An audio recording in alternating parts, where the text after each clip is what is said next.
So what is tomato purees? Tomato purees is a thick fluid that is made by cooking and straining the tomatoes.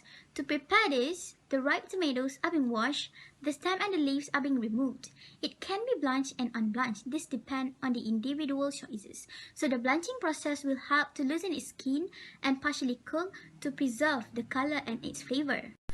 According to Magnus 1981, canning preservation technique involves of killing of bacteria that will cause decay and then sealing the food in a closed container into which other microorganisms cannot penetrate. On the other hand, chemical preservation technique involve addition of chemicals intentionally to food in order to make them look and taste better, maintain or improve nutritive value, and retard food poisoning by growth of microorganisms. Canned tomato are an excellent source of the antioxidant lycopene, shown to help lower the risk of heart disease, prostate cancer, macular degeneration. They are especially useful during the winter months when tomatoes are not in a season and can be stored in your pantry for up to 18 months. The type of thermal treatment used for canned tomato purees is canning. So canning is a food preservation method that employs the process of heating and sealing food in containers for the purpose of storage. How? So the tomatoes were cleaned, sorted, crushed, evaporated, canned, and pasteurized. Pasteurization is a process where the tomato puree undergo thermal treatment to kill pathogenic microorganisms. And the containers that used to can tomato purees must be sterilized by heating up to 100 to 150 degrees Celsius. For advantages, canning alters food chemically by changing the moisture, pH or salinity level to protect the food from microbes, bacteria, mold or yeast.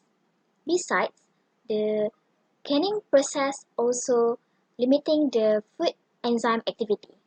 Next is about disadvantages. The first one is loss of nutrient. The second one is consuming a lot of time. The third one is potential for contamination occur. There are several conditions that affecting the growth of microorganisms. The first one is water.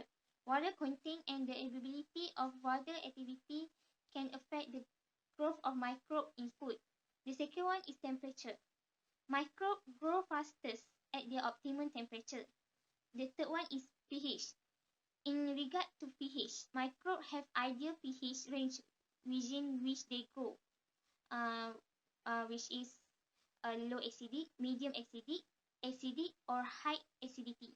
Lactobacilli and yeast are responsible for the swelling of the cans. Bacillus thermoacidurans are responsible for the foreign taste and also smell, known as flat sour. Clostridium botulinum causes food poisoning and also produces toxins.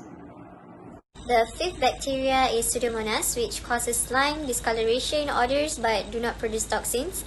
The next one is Brocotrix thermospecta, which have the same effect as the Pseudomonas. Other bacteria is Staphylococcus, which cause disease due to the production of toxins. Same goes with the last bacteria, which is Vibrio. So now we move to the bacteria that survive after canning. The bacteria name is Clostridium botulinum, and it is a dangerous heat-resistant microorganism which grow in anaerobic condition, where the anaerobic condition means that the bacteria can produce energy without using oxygen.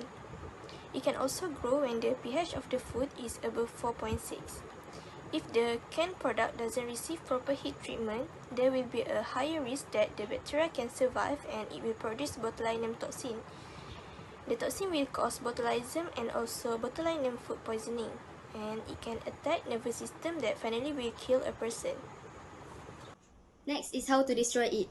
In order to destroy Clostridium botulinum, we need to heat the canned tomato puree above the boiling point, which is equivalent to 121.1 degrees Celsius for exactly 2.52 minutes. This is called as 12D process.